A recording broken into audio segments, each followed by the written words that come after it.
Bonjour, cette capsule vidéo vous indiquera comment inscrire vos dates d'étape dans l'application DSP.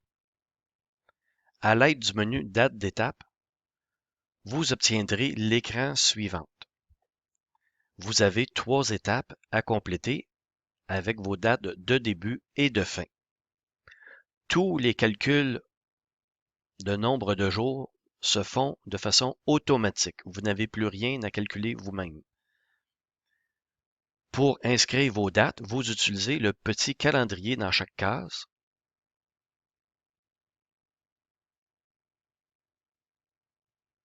Comme suit. Je vais tout à fait au hasard. Si je fais enregistrer, vous verrez dans un premier temps qu'effectivement, le nombre de jours dans chacune des colonnes, que je vais vous expliquer dans quelques instants, c'est calculé de façon automatique.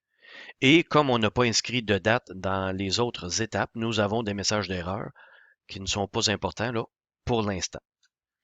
Alors, la première colonne, nombre de jours, c'est le nombre de jours compris entre vos dates de début et de fin pour l'étape en cours, moins les fins de semaine.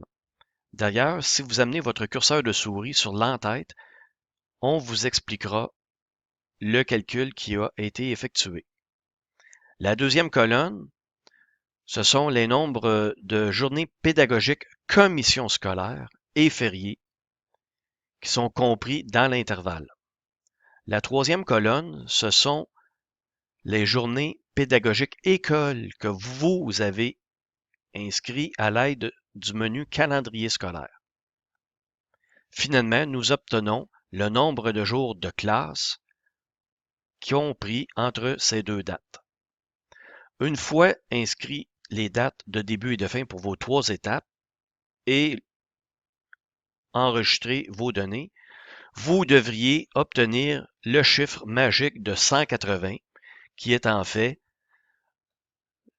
le nombre de jours de classe qu'on doit obtenir.